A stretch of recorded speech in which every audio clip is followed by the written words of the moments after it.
இது மக்கள் வந்து தப்பாக புரிஞ்சுக்கிறாங்க. நாங்கள் கடிக்கிறதுக்கு சப்போர்ட் பண்ணுறோம், அப்படி தாங்க கடிக்கும் நாய், நீங்கள் அதெல்லாம் இருந்துட்டு தான் ஆகணும் அப்படின்றாங்க. நாங்கள் சொல்கிறது என்னென்னா, நீங்கள் டாக் கிட்ட பழகுங்க. இது நம்ம சொல்லும் போது அவங்க ஒரு நெகட்டிவாக தான் எடுத்துக்கிறாங்க. நாங்கள் எதுக்குங்க பழகணும், இப்படி தான் அவங்க போகிறாங்க. ஏன்னா இந்த உலகத்தில் டாக்ஸ்க்கும் வாழ உரிமை இருக்குது, நம்மளுக்கும் உரிமை இருக்குது. நான் ஒரு பெட் லவருன்ற ஒரு அடிப்படையை தாண்டி மனிதாபிமானத்தில் மனுஷங்களும் முக்கியம், இவங்களும் முக்கியம். ஸோ இதுக்கான சொல்யூஷன் தான் நம்ம தேடணுமே தவிர அழிக்க பார்க்குறது ரொம்ப தப்பு. ஸோ இதுக்காக தான் சொல்கிறோம், நீங்கள் சின்ன வயசுலேருந்து பழகுனீங்கன்னா உங்களுக்கு எப்படி ஹேண்டில் பண்ணணும்னு தெரியும் டாகை. உங்கள் பிள்ளைகளை எந்த டாகு கிட்ட விடலாம் நீங்கள் பார்த்தோன்னே அனலைஸ் பண்ணிவிடுங்க.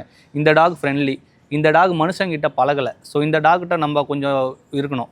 இப்போ என் குழந்தைங்களாம் பார்த்தீங்கன்னா இங்கே இருக்கிற டாகு, என் ஏரியாவில் இருக்கிற எல்லா டாக்கிட்டையும் விடுவேன். ஸோ ஏன்னா எனக்கு தெரியும், நான் பழகியிருக்கேன் எந்தெந்த டாக் எப்படின்னு. ஏன்னா டாகோட ஒரு இதுவே பார்த்தீங்கன்னா, இப்போ சின்ன வயசில் வந்து நம்மளை ஒரு நாய் தெரியாமல் கடிச்சிருச்சுன்னு வச்சுங்களேன், நம்ம என்ன பண்ணுவோம், எல்லா நாயை பார்த்தும் பயப்பட ஆரம்பிப்போம். கரெக்டுங்களா? இதே ஒரு மனுஷன் டாகை போட்டு அடிச்சுட்டே இருக்கான், அந்த நாய்க்கு என்ன தோணும்? அதே தானே அதுவும் தோணும். 6 அறிவுக்கு நம்மளுக்கே ஒரு நாய் கடிச்சதுன்னு எல்லா நாய்க்கும் அந்த மைண்டு போகுது. ஸோ அப்போ டாகுக்கு என்ன தோணும்? சின்ன வயசுலேருந்தே ரோட்டில் பார்க்குறவனுங்க கல்லை தடிக்கிறானுங்க, சுட தண்ணியை ஊற்றுறானுங்க, இந்த மாதிரிலாம் பண்ணும்போது மனுஷனா எப்படி பார்க்க ஆரம்பிக்கும்? குட்டியிலேருந்து நம்ம நண்பனாக பழகினா அதுக்கும் நண்பனாக தெரியும்.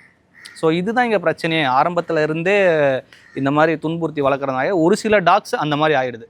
நாயினால் பாதிக்கப்பட்ட மனுஷனை விட மனுஷனால் பாதிக்கப்பட்ட டாக்ஸ் தான் அதிகம்.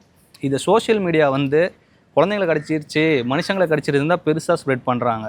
பட் இது டாகை சின்ன பசங்கள்லேருந்து எல்லாருமே அடிக்கிறாங்க. நீங்கள் இதுக்கப்புறம் பார்த்தீங்கன்னா ஃபுட்டேஜஸ் நீங்கள் ஆப்போசிட் போட்டதே தான் இருப்பாங்க. இது ஒரு ஃபைட் மாதிரி தான் போயிட்டுருக்கு. ஸோ நம்ம சொல்யூஷன் தான் சொல்கிறோமே தவிர இவங்க ஒரு மாதிரி ஃபைட்டாக மாற்றுறாங்க, பெட்டை பிடிச்சவங்களுக்கும் பிடிக்காதவங்களுக்கும்.